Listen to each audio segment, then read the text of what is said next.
Dr. Rashmi Shah, consultant pediatrician and neonatologist, Choethram Hospital and Research Center. 8th में जैसा कि हम जानते हैं इंटरनेशनल थैलेसीमिया फेडरेशन ने डिक्लेयर किया हुआ है एज थैलेसीमिया डे। यह डे इसलिए मनाया जाता है कि हम कोमेमोरेट करें या याद करें उन लोगों को जिनकी जान थैलेसीमिया से जा चुकी है। यह एक बीमारी है और हम सबको पता है कि इसमें हर मंथ या कुछ दिनों के पश्चात ब्लड चढ़ाने की बार बार सतत जरूरत पड़ती रहती है। तो 8 मई न सिर्फ उन लोगों को याद करने के लिए है, बल्कि इसलिए भी है कि जो बच्चे अभी इस चीज से डील कर रहे हैं, इस बीमारी से,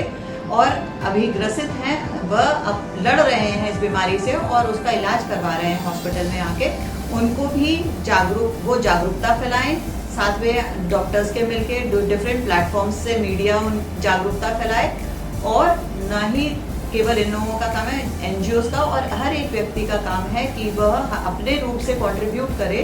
और अवेयरनेस फैलाए, उनकी केयर करे ऐसे लोगों की, और शेयर करे ये नॉलेज जो आपको इसके बारे में जागरूक करती है हर 8 मई हर साल। तो इस बार का जो थीम उन्होंने दिया है वह है थैलेसीमिया के लिए to make aware, share and care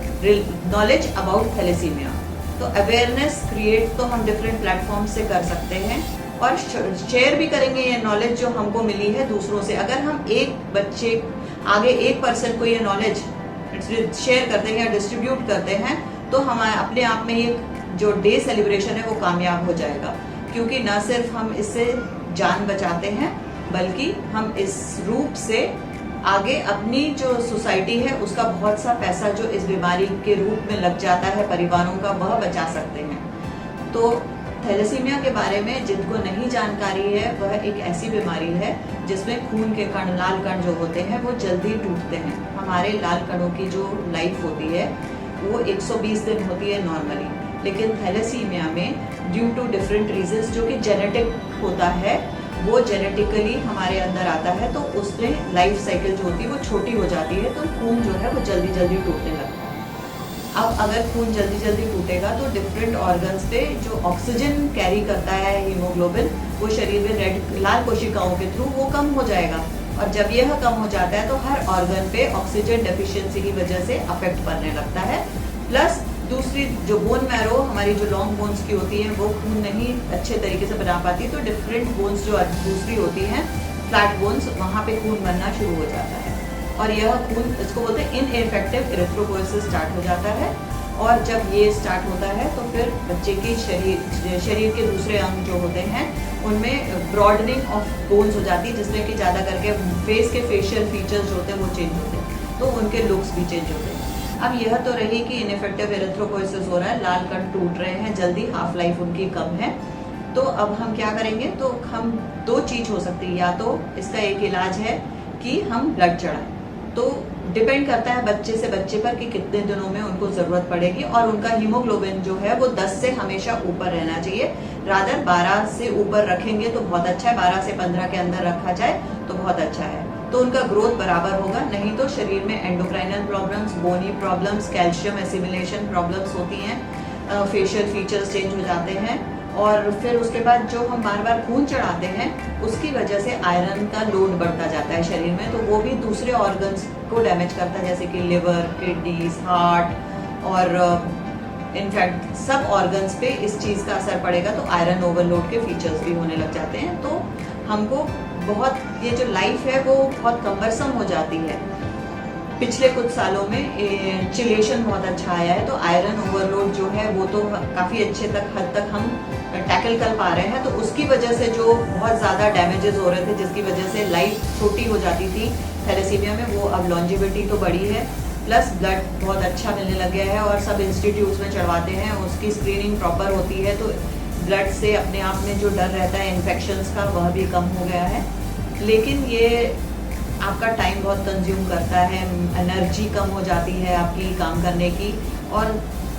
चाहे हम कुछ भी कह लें, नॉर्मल ज़िंदगी नहीं जी पाते हैं, उसमें बहुत सारा टाइम आपका बीमारी के लिए चला जाता है। तो सबसे अच्छा है कि हम इसको प्रिवेंट करें। तो प्रिवेंट कैसे करेंगे, जब हम लोगों को अवेयर करेंगे। तो कुछ सोसाइटीज़ में ये ज़्यादा प्रेवलेंट है, जैसे कि सिंध, नॉर्थ ईस्टर्न स्टेट्स जो होती है, नॉर्दर्न एरियाज़ के जो लोग रहे हैं, सिंध के लोग रहे हैं, तो उसमें सिंधीज़ आते हैं, पंजाबीज़ हैं, ऐसे लोगों में। फिर कुछ बस्तर ज़िले के जो लोग हैं मध्य प्रदेश में, उनमें ये ज़्यादा पाया जाता है, जहाँ नॉलेज की अवेयरनेस नहीं है, तो हमको वो नॉलेज बढ़ाना है। तो हम ये गुजारिश रहेगी आगे कि हम इसको अगर प्रिवेंट कर पाएँ, तो उसको प्रिवेंशन के लिए क्या ज़रूरी रहेगा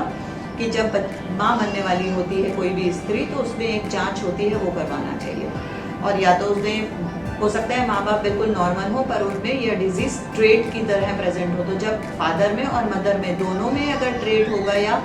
मेजर नहीं है, वो माइनर ट्रेट रहेगा, तो वो चीज़ बच्चे में जब आएगी तो पूर्ण बीमारी के रूप में वो प्रस्तुत होती है। तो इस चीज़ को प्रिवेंट करने के लिए जब भी मातृत्व के लिए तैयार होती है एक स्त्री, उस समय जांच करा ली जाए। और या फिर सबसे अच्छा ये है कि जिन कम्युनिटीज़ में, जिन फैमिलीज़ में ये सबकी जांच हो और ऐसे इंसान से विवाह ना कराया जाए जिसको भी यह माइनर हो या माइनर रूप में या फिर ट्रेट के रूप में जेनेटिकली वो प्रीडिस्पोज्ड है कि थैलेसीमिया मेजर का बच्चा पैदा होगा। ऐसे लोगों की आपस में शादी ना कराई जाए, जहाँ तक हो सके हम इसको प्रिवेंट करें।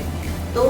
ऐसे ही तरीके से नॉर्म तेलंगाना गवर्नमेंट ने ये किया है कि हर प्रेगनेंसी जो है उसमें थैलेसीमिया के लिए जांच कराना अब ज़रूरी कर दिया है। वैसे ही हम चाहेंगे कि मध्य प्रदेश भी अग्रणी रहे और हमारी गवर्नमेंट जो है ये बात सुने और रादर नेशनल लेवल पे ये मुहिम छेड़ी जाए कि हम लोगों को अवेयर करें, नॉलेज को शेयर करें, ताकि हम केयर कर पाएँ उन लोगों की जिनमें अच्छे रूप से जिनको ये बीमारी है, प्लस हम ये प्रिवेंट कर पाएँ कि आगे किसी को ये सामना ना करना पड़े और ये पूरी तरीके से ख़त्म हो जाए। ऐसी कंट्रीज़ हैं, बहुत छोटी छोटी कंट्रीज़ हैं जहाँ पे ये बीमारी पूर्ण रूप से कम्प्लीटली ख़त्म हो चुकी है, लेकिन उनकी गवर्नमेंट का ये पूरा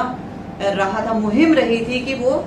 सबकी टेस्टिंग कराएं, और जब जेनेटिक टेस्टिंग पूर्ण रूप से सही होएगी, सक्रिय हो जाएगी, तो ये बीमारी खत्म होएगी। और हम चाहेंगे कि हम इसे इरेडिकेट करें, ताकि हमारे आगे आने वाली जनरेशन ऐसी बीमारियां जो कि प्रिवेंटेबल हो सकती हैं, उनसे उनका बचाव हो सके।